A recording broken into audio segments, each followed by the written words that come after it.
Nous remercions le Seigneur qui nous a encore accordé le souffle de vie aujourd'hui. Chaque fois que nous avons le souffle de vie, c'est pour le glorifier. Parce que dormir et se lever le matin, ce n'est pas du tout une habitude. Aujourd'hui, nous nous sommes couchés. Le lendemain, nous nous réveillons. Il y aura un jour que tu te couches et tu ne te réveilles pas. Des fois, tu peux te trouver dans un hôpital. Il y a beaucoup de cas que nous voyons. Il y a des gens qui se plaisent, qui sont contents parce qu'ils ont commencé une nouvelle année. Mais dans cette nouvelle année, on voit beaucoup de gens qui ont rendu l'âme à Dieu.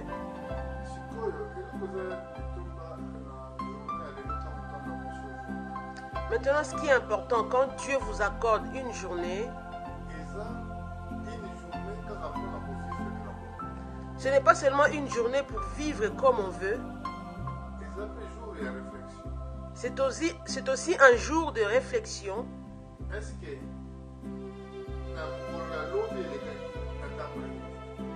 On se pose la question, comment j'ai marché hier?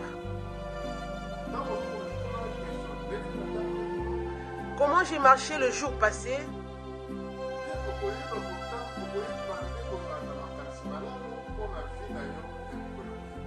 Quand vous vous posez la question tous les jours, comment ai-je marché hier? Là, vous aurez des bonnes pensées par rapport à votre vie future.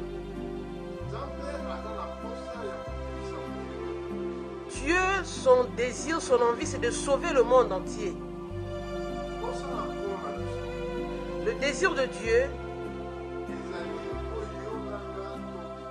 pour que vous et moi soyons sauvés. Nous pouvons être sauvés qu'au travers la parole de Dieu. Cette parole nous a été parvenue gratuitement. Cette parole ne vous demande rien du tout. Dieu ne vous demande rien du tout. Il vous demande simplement de croire à sa parole. Que vous soyez voleur, que vous soyez des œuvres d'iniquité, sorciers,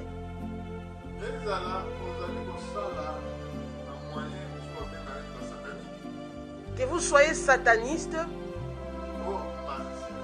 ou magicien,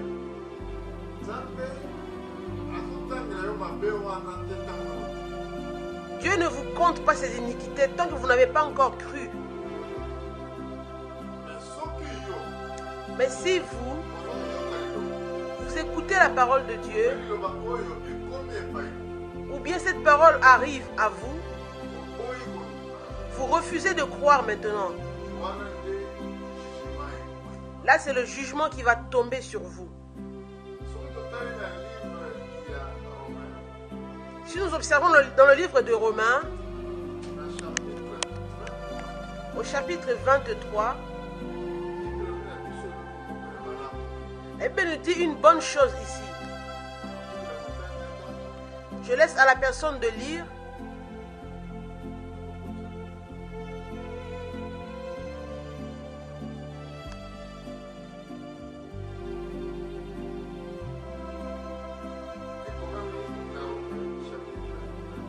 Il est écrit dans le livre de Romains 23.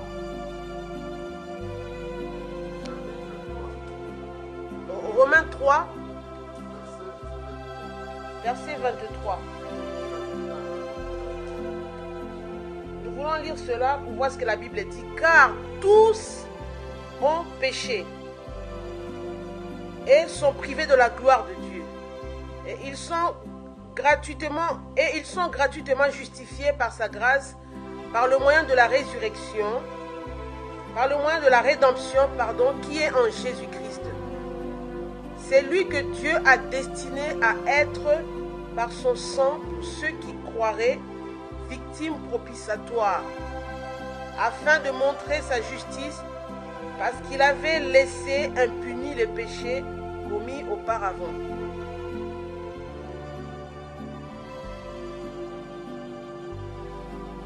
Commis auparavant au temps de sa patience. Il montre ainsi sa justice dans le temps présent, de manière à être juste tout en justifiant celui qui a la foi en Jésus.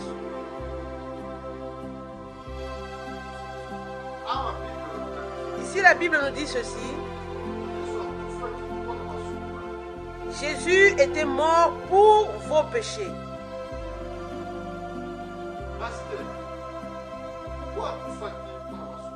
Pourquoi était-il mort pour vos péchés?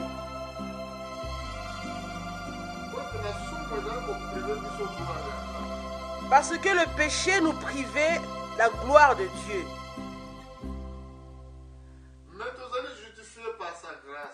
Mais nous sommes justifiés par sa grâce. Au moyen de la rédemption. Quand il a versé son sang à la croix du calvaire, c'était pour vous et moi que nous soyons sauvés. Alors, bien-aimés frères et sœurs, ce n'est pas du tout un mérite. Parce que s'il s'agit de la grâce, ce n'est pas du tout un mérite. Ce n'est pas parce que vous avez fait quelque chose de très important. C'est pour cela que Dieu vous a sauvé. Mais non, il s'agit de la grâce. Cette grâce vient au travers de la foi. La foi, c'est le bon évangile que nous prêchons. Quand vous croyez, vous dites qu'à partir d'aujourd'hui, je refuse cette vie. Je voudrais avoir une nouvelle vie. Ne regardez pas parce que j'étais autrefois voleur. Non plus parce que autrefois je commettais des mauvaises choses. Ne commencez pas à vous juger vous-même. Croyez simplement la parole de Dieu. Notre Seigneur est un Dieu d'amour. Sa miséricorde subsiste éternellement.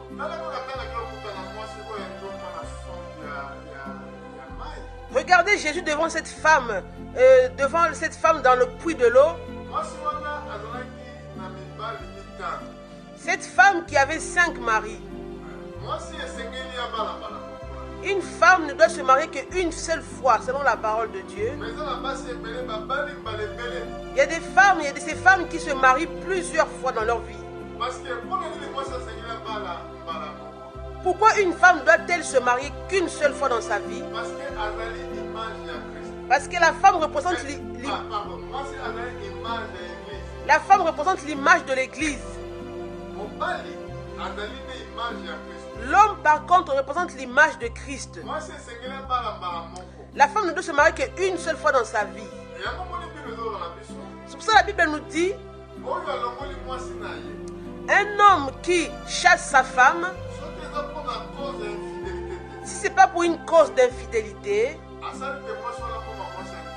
il expose sa femme à l'adultère.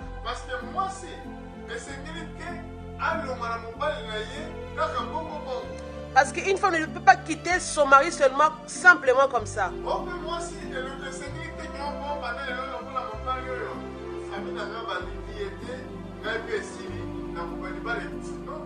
Il ne faut pas que, sœur, quand tu dis que mon mari, ma famille ne l'aime pas, et moi aussi je vais maintenant détruire mon mariage. Non, ma sœur. Si vous abandonnez votre mari, il vous faut rester comme ça toute votre vie sans vous marier. Dans le livre de Romains 7, il est écrit, l'apôtre Paul dit, je m'adresse à ceux qui connaissent la loi. La loi subsiste toujours quand l'homme est en vie. Quand une femme est mariée à un mari, cette femme est liée pour la loi du mariage. Tant Tant que son mari est en vie, et cette femme va pour devenir la femme d'une autre personne, alors Dieu comptera cette femme comme une femme adultère. Dans le livre de Corinthiens 7, dans le verset 10, si je pense, jusqu'au verset 11, il est dit à ceux qui sont mariés, ce n'est pas moi qui le dis, mais le Seigneur, que la femme ne se sépare point de son mari. Si elle fait la séparation, qu'elle demeure ainsi, qu'elle ne se marie plus jamais. C'est tellement triste de voir cela.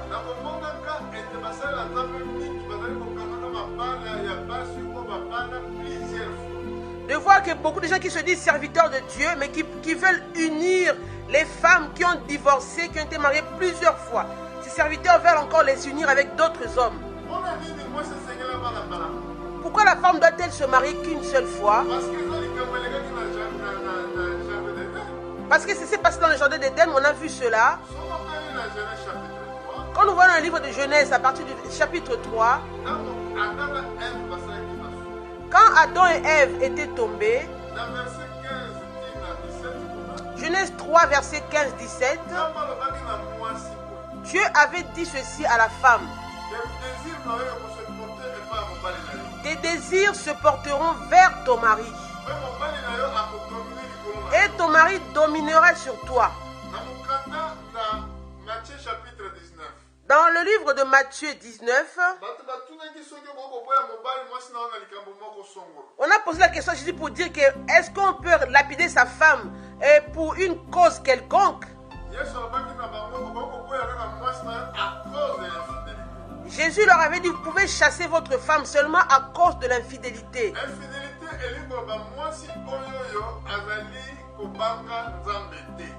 Cela veut dire, infidélité veut dire, c'est la femme qui ne craint pas Dieu. Parce que la fidélité,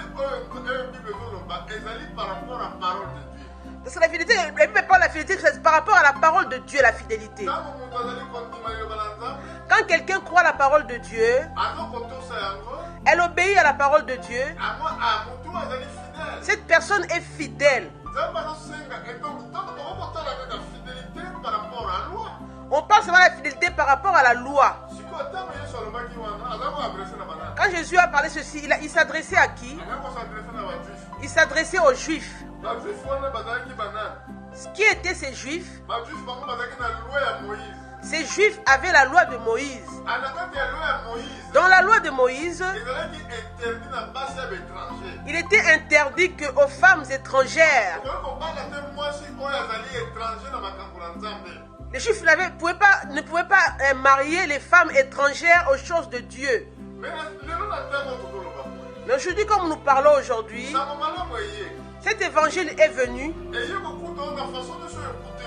L'évangile vous a trouvé dans la façon dont il vous a trouvé. Si vous a trouvé étant qu'une femme prostituée, si vous a trouvé étant que voleur, toute chose mauvaise que vous commettez, n'ayant pas la connaissance de Dieu, la parole est venue gratuitement à vous. Dieu ne vous demande aucun effort. Il vous demande seulement de croire que Jésus est mort pour vos péchés. On a parlé que Jésus avait trouvé cette femme dans la fente de l'eau, c'est-à-dire dans cette source de l'eau. Regardez quand Jésus est arrivé à cet endroit-là. À ce moment-là, les gens avaient la famine. Les disciples avaient la famine. Ils avaient envie de manger. Jésus a envoyé les disciples pour aller chercher en ville la nourriture pour manger. Mais Jésus était resté là. Quand cette femme est descendue dans la source pour puiser de l'eau, Jésus a dit à cette femme, donne-moi un peu de l'eau à boire. Jésus connaissait la réponse de la femme que la femme allait donner à Jésus. Il savait que la femme là doit venir aussi pour puiser de l'eau. Parce que la source de l'eau nous montre la parole de Dieu. Quand Jésus dit à la femme, donne-moi de l'eau, alors que la femme là était une partie juive, elle était juive et samaritaine.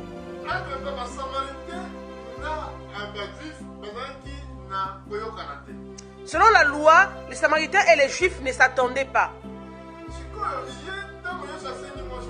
Alors quand Jésus a demandé de l'eau à cette femme,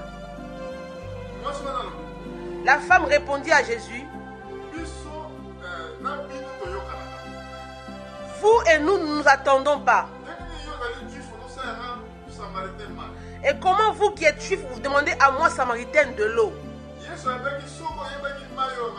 Jésus lui a répondu, si tu savais, si tu savais l'eau que moi j'ai, si je te donne cette eau, tu n'auras plus jamais soif.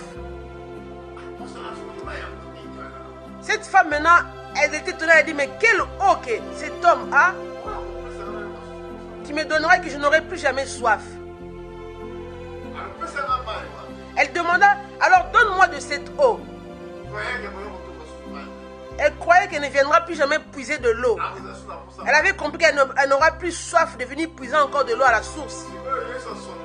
Alors Jésus l'avait sondé maintenant. Elle lui a demandé, elle lui a posé la question, où est ton mari? Va m'appeler ton mari. Cette femme a répondu, je n'ai pas de mari. Jésus lui a dit, tu as dit vrai. Tu avais 5 maris. Et celui avec qui tu es maintenant, ce n'est même pas aussi ton mari. Je ne sais pas si les gens ont compris ce point-là. La femme ne doit se marier qu'une seule fois. Si tu te maries plusieurs fois, sache que les maris que tu te maries avec eux là, Dieu ne te connaît qu'avec ton premier mari. L'homme que tu as connu, le premier là, le premier mari que tu avais eu, c'est lui que Dieu compte seulement pour toi. Tous ceux-là avec qui tu t'es uni dans le mariage ne sont pas tes maris. Parce que moi je parle selon les Écritures. Beaucoup de serviteurs de Dieu le font. Ils savent qu'ils portent sur eux la responsabilité du mariage. Regardez une chose. La femme est l'image de l'église. Seulement un mari que l'église possède, c'est Christ. Maintenant, si l'homme est l'image de Christ,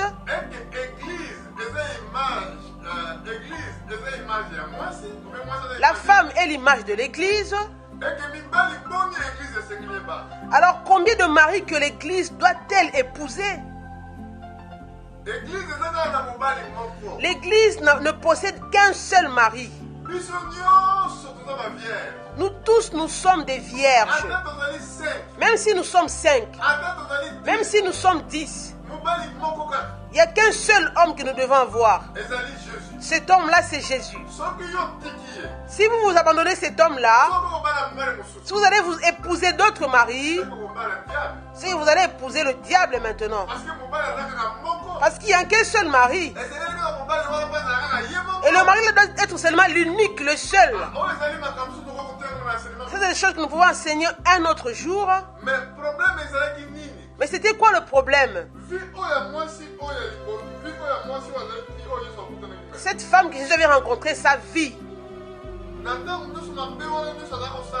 depuis qu'elle a commis tous ces mal-là qu'elle a commis dans sa vie, c'était dans l'ignorance qu'elle commettait ces choses. Elle ne connaissait pas Dieu. C'est pour cela que Jésus était venu pour la sauver. Jésus était mort pour vous pécheurs. Arrêtez de vous juger vous-même. Jésus est mort pour vous. Si vous croyez à l'œuvre de la rédemption, si vous croyez qu'il était mort pour vos péchés, Jésus vous sauvera. Regardez le cas de cette femme. Elle a vu que Jésus lui a révélé sa vie, disant que tu avais 5 maris. Celui que tu as maintenant n'est même pas ton mari. Elle a dit, mais comment? Es-tu le Messie? Jésus lui a dit, oui, c'est le Messie qui te parle maintenant. Cette femme a abandonné sa cruche. Elle a couru dans le village rapidement. Elle a dit, j'ai rencontré un homme qui m'a dit toute ma vie. N'est-ce pas lui le Messie que nous attendons? C'est très important. Il faut que chaque personne puisse attendre Jésus dans sa vie. Il vous demande seulement une seule chose, de croire. La Bible dit ceci. Il a versé son sang pour vous et moi. Ce n'est pas du tout un mérite.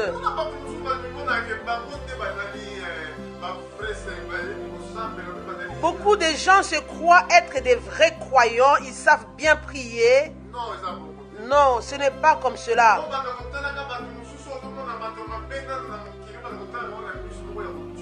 Vous voulez mépriser ceux qui sont dans le monde qui ne connaissent pas encore Dieu. Vous voulez les mépriser par votre regard, par votre façon de faire. Vous dites qu'il ne peut pas marcher avec cette personne-là, ni demander quelque chose à cette personne-là, ni marcher avec cette personne-là. Regardez où Jésus est venu rencontrer cette femme-là qui était femme adultère. Une femme avec un mauvais témoignage. Tout est grâce, frère. Regardez comment Jésus il a été rencontré même Marie-Madeleine. C'était dans la maison de Simon. Simon a vu la femme prostituée qui est rentrée dans sa maison. Elle est tombée sur les pieds de Jésus. Elle a commencé à pleurer, déverser ses larmes sur les pieds de Jésus, avec son parfum dans la main. Simon a dit ceci. Oh, si cet homme Jésus était un prophète, il ne peut pas accepter cette femme de mauvaise vie. Qu'elle tombe sur ses pieds, qu'elle pleure sur ses pieds. Jésus qui est Dieu, il voit ce qui se passe dans les cœurs des hommes. Il leur donne maintenant un parabole. Il a dit ceci à Simon. Il y avait un homme qui devait de l'argent à son seigneur. Il devait 500 pièces à son seigneur.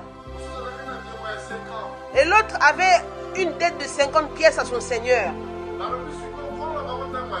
Et quand leur seigneur est arrivé devant eux, il a pardonné les deux hommes de 500 pièces et de 50 pièces. Il a pardonné leurs dettes. Maintenant, entre ces deux hommes, celui qui avait la dette de 500 pièces et celui qui avait la dette de 50 pièces, qui va aimer plus son Seigneur? On a dit, mais celui qui avait la dette de 500 pièces. Jésus a dit maintenant, cette femme qui pleure ici, elle a beaucoup de péchés. Tous ses péchés lui sont pardonnés. Moi, je suis venu chez toi, Simon. Tu n'as même pas lavé mes pieds. Mais cette femme a lavé mes pieds avec ses larmes. Elle a pris un parfum de haute gamme. C'est pour cela que beaucoup de ses péchés ont été pardonnés. Regardez la grâce. Cette femme n'avait pas mérité. Elle n'avait rien mérité du tout. Mais Simon qui était l'homme de la loi, tous les jours il va au temple.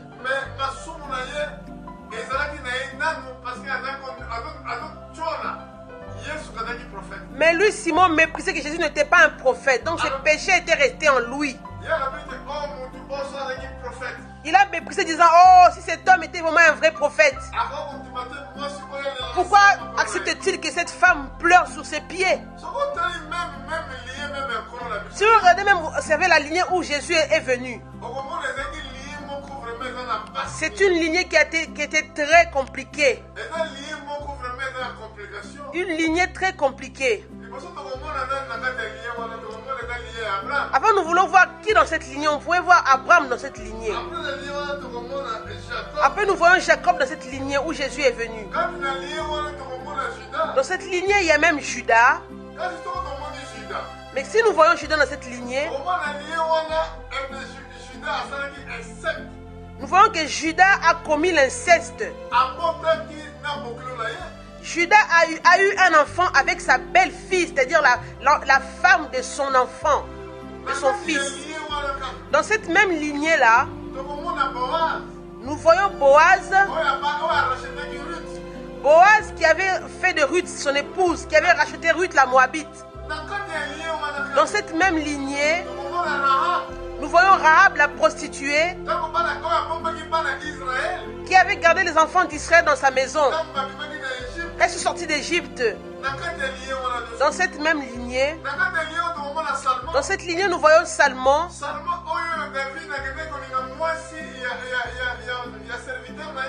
Salmon où David était parti prendre la femme de son serviteur.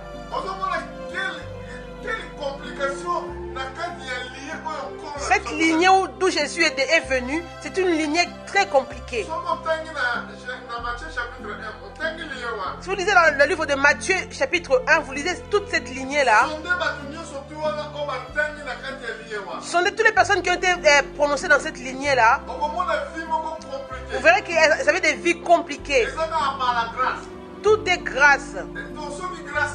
Si ce n'est pas la grâce, on ne peut pas dire qu'on est enfant de Dieu. Même quand Jésus était né, il est né dans Marie. Mais selon la loi d'Israël, une femme doit être vierge avant de se marier. On a vu que Marie était enceinte. Cette grossesse-là, elle l'a reçue avant de se marier. Alors Marie était considérée comme une femme de mauvaise réputation. Elle a été trouvée comme une femme qui n'a pas de valeur.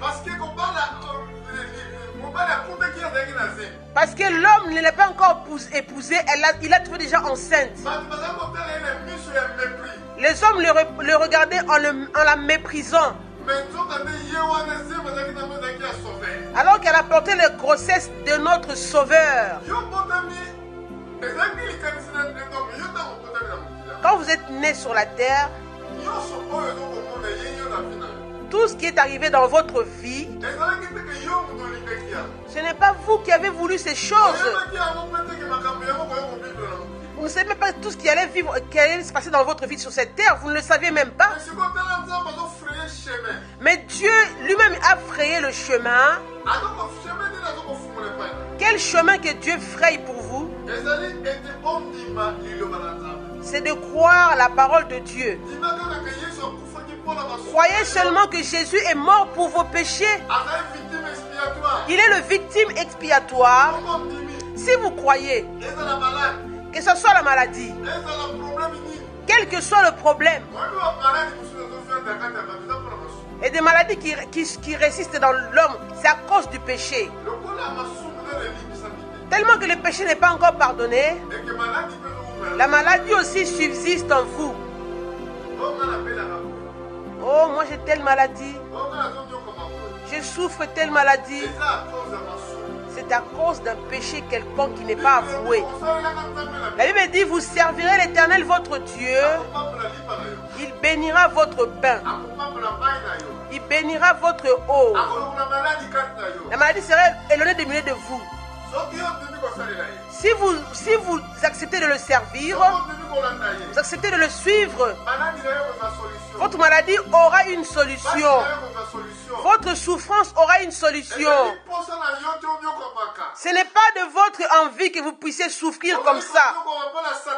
Vous souffrez à cause du diable Satan. C'est lui qui ne vous aime pas. C'est lui qui vous fait souffrir. Il vous laisse dans l'esprit de sorcellerie, afin que vous puissiez sortir la nuit quand les hommes dorment. Il vous fait souffrir la nuit. Il vous demande des sacrifices. Mais Jésus est venu pour vous donner la vie. Mais Dieu est venu pour détruire. Si vous croyez Jésus, Jésus vous sauvera. Ce n'est pas un mérite. C'est une grâce. Parce que sachez une chose, aux temps anciens,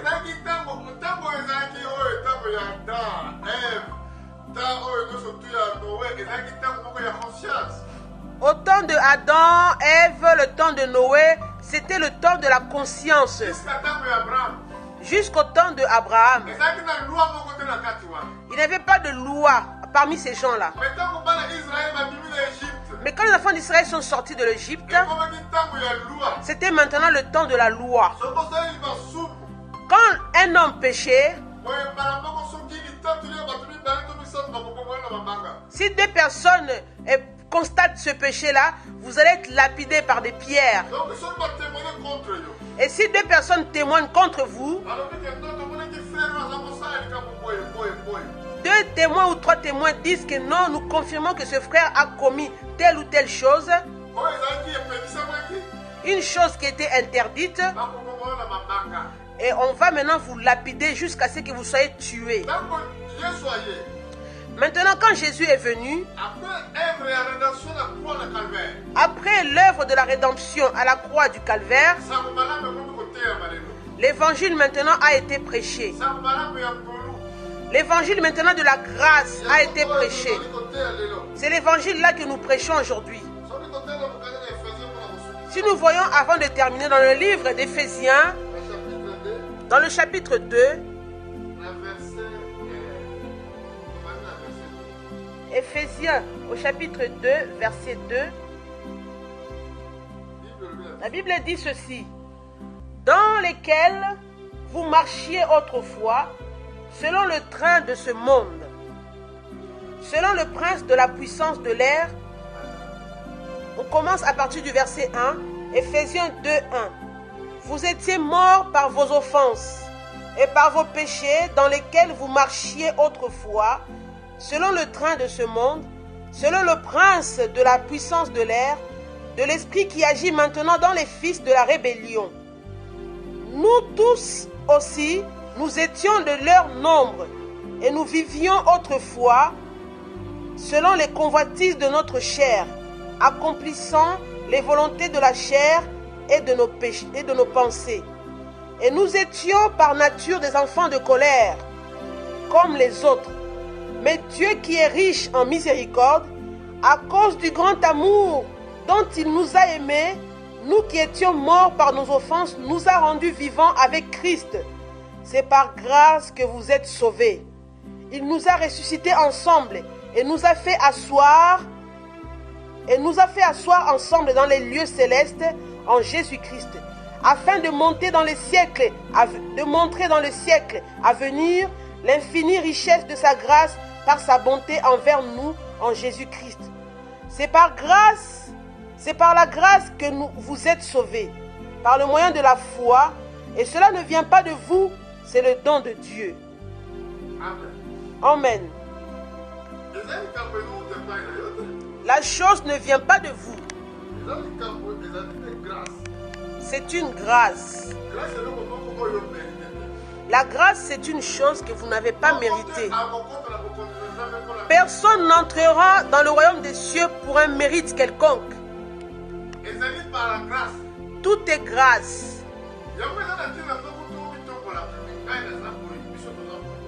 Alors, il n'y a pas raison de s'élever, de s'enorgueillir pour dire que nous sommes comme ça, nous sommes comme ceci. Non, frère. C'est parce que si Jésus n'était pas mort, cela serait vain. Votre orgueil sera vain.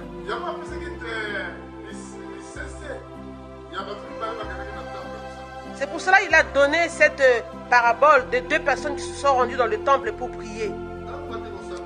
Quand ils sont arrivés dans le temple pour prier, il y en avait un qui était un pharisien, l'autre était un publicain. Le pharisien, il a commencé à prier. Il prie comme ceci: oh Dieu, je te remercie. Je te remercie de ce que je ne suis pas comme les autres. Je ne suis pas comme les pécheurs. Les gens qui font des choses qui ne sont pas bien. Je ne suis pas comme ce publicain à mon côté. Je donne ma dîme. Je jeûne 2 fois par semaine. Tout cela, c'est bien. Mais il se sentait justifié, ce pharisien. Il niait complètement l'œuvre de la croix. La Bible dit nous ne sommes pas justifiés par la loi. Si vous obéissez à la loi, c'est très bien. Mais vous n'êtes pas sauvés par vos œuvres, ni par la loi. Vous êtes sauvés parce que Jésus est mort pour vos péchés. Vous devriez aller en enfer. Vous étiez destinés à l'enfer. Mais Jésus est parti en enfer à votre place. Maintenant, il vous demande seulement de le croire, de suivre comme il vous l'a dit.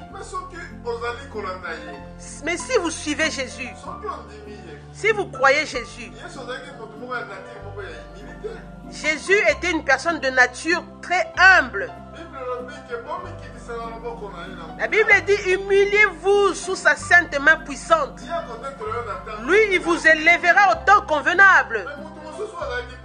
Mais le publicain qui était là à côté, il n'a même pas pu lever sa tête en haut. Il priait la tête baissée, disant: Jésus, Dieu, pardonne-moi, car je suis un homme pécheur.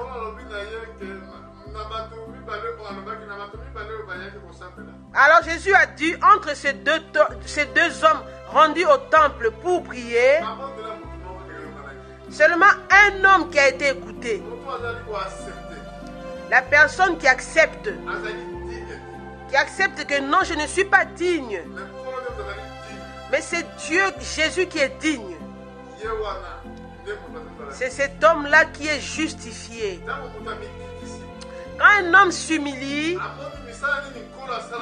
il reconnaît qu'est-ce que Jésus a fait. Quand les personnes voient encore ses frères marchant dans la désobéissance, dans l'ignorance, cet homme doit être rempli de compassion, de tristesse. Parce qu'il voit que lui aussi, autrefois, il était comme ça. L'apôtre Paul a dit, nous aussi, nous étions autrefois comme cela. Nous étions des enfants de la colère. Mais Dieu nous a dépouillés de cette colère. Mais pourquoi? Parce que Dieu nous a aimés au travers l'évangile. Quand il nous a montré le bien de l'évangile, si nous croyons à l'évangile, qu'est-ce que l'évangile fait dans l'homme qui croit? Quand l'homme reçoit la connaissance, quand nous connaissons le bien de l'évangile, alors nous sommes attristés, remplis de compassion envers les hommes qui n'ont pas encore compris la grâce de Dieu. Il ne faut pas toujours que vous marchiez en mettant vos regards sur les autres personnes. À chaque fois quand vous vous rencontrez, vous parlez des autres. Ah, un tel, tu ne sais pas, il a fait ceci, il a fait cela. Mais si l'autre personne a fait les choses que toi tu ne veux pas, mais il te faut prier pour la personne. Il te faut prier pour elle. C'est ton frère. Pourquoi tu veux que les hommes se perdent? Pourquoi tu veux que les hommes aillent en enfer? Ce n'est pas un sentiment de Christ qui t'anime. La Bible dit que Dieu a tant aimé le monde, apesaki bomoi na ye il a donné sa propre vie mpo na ntina na yo pour vous, mpo na ngai pour moi. omeritaki même pas Nous n'avons même pas mérité. eza likambo mérite te Ce n'est pas du tout un mérite. ata na Adam ntango apengwaki Quand Adam est tombé, tout bana ya Abraham bana na ye nyonso bazalaki peri elongo na ye tous les enfants d'Adam étaient péris avec lui ensemble. me ntango nkolo aye kokufa mpo na ntina na biso Mais quand Jésus est venu mourir à la croix pour nous, arachete Adam na biso tozali là il a racheté et Adam et nous sommes également rachetés au travers d'Adam. ntango tozali korealize esika nini tozali ngai tokende Et quand nous réalisons où nous allons partir, là où nous devrions partir, tozali koyoka mawa na bandeko na biso batikali na mokili nous sommes tristes pour nos frères qui sont encore dans le monde. yo ozali koyoka ngai Vous qui m'écoutez aujourd'hui, yo ozali malade vous qui êtes malade, yo ozali kososentir kozali abandonné vous qui vous sentez abandonné, ozali komonaki ngai ntango toyebi nga lisusu vous qui vous sentez que je n'ai plus personne qui me connaît. nga nayebi soki yesu alingaka yo Moi, je vous dis aujourd'hui que Jésus vous aime. accepte kaka liloba na ye Accepte seulement sa parole. kotala teke nini nga Ne nasala regardez pas qu'est-ce que j'ai commis comme péché. nasala boye Ah, j'ai commis beaucoup de choses mauvaises. J'ai beaucoup tué. na mazemi J'ai avorté beaucoup. nasala boye Oh, j'ai tué. mais oui nzambe ayebi ya kosala ngo Jésus sait que vous avez commis ces choses. mais le fait kapesi yo vie Mais alors qu'il vous donne la vie, aza na posa na yo kune okende esika na pasi te il a besoin que vous ne puissiez pas aller dans un endroit mauvais. na posa bikisa yo Il a besoin, il veut vous sauver. wana nde tala motano na nzambe ya bwana Voilà la volonté de Dieu. nayoka motema pasi mingi na bandeko ebele Je suis beaucoup attristé pour beaucoup de frères. ntango nyonso bazali kokutana À chaque fois quand ils se réunissent entre eux, esengeli kobondela alors quand on se réunit, il leur faut prier quand ils se réunissent. esengeli kotanga bible Il leur faut lire la Bible quand ils se réunissent. Les fortifier ceux qui sont faibles. exolte baoyo baza na kasi Exalter ceux qui sont faibles. eza te mpona kotonga basi Ce n'est pas se réunir pour médiser. nani wana kota Parler des hommes, parler des autres. Ah, l'autre là, il a fait ceci. Hein. mingi ngani ezalaki Tu connais l'autre là, il a fait ceci. Hein. bozokenda esika na kosambela Vous allez dans un endroit pour prier. ere ezali malamu ezala esika moko mpona bomikende komitonga Il faut que ce soit un endroit pour aller maintenant, pour aller, c'est-à-dire se convertir, louer Dieu. bomitonga na eloba na nzambe Que vous puissiez vous exalter dans la parole de Dieu. mais komi esika moko neti ya kotiola bato mosusu Ça devient un endroit de mépris pour aller mépriser les autres. atala elamba alata Vous allez là-bas pour comparer les vêtements, les tenues vestimentaires. Ah, tu as vu comment elle s'habille celle-là? ntango nyonso akanga makaka na elamba wana Toujours elle porte la même jupe, la même robe. ntango bokobima assemble bosali bagroupe Quand vous sortez, après l'assemblée, quand vous sortez de l'assemblée, vous avez fait des clans. komonake wana eza moto masumu Il y a des clans. Vous considérez l'autre là qui vit dans le péché. wana asalaka boye Vous considérez l'autre là qui commet de telles choses. eza likambo ya mérite te Ce n'est pas du tout un mérite, frères et sœurs. soki yo obiki Si vous vous êtes sauvés aujourd'hui, eza likambo ya mérite te ce n'est pas du tout un mérite. apôtre paul alobi L'apôtre Paul dit ceci. oyo akanisi aza kotelema Celui qui croit qu'il est debout, asala attention qu'il fasse attention de ne pas tomber. oyebi nani eloko Tu ne sais pas ce qui t'attend demain.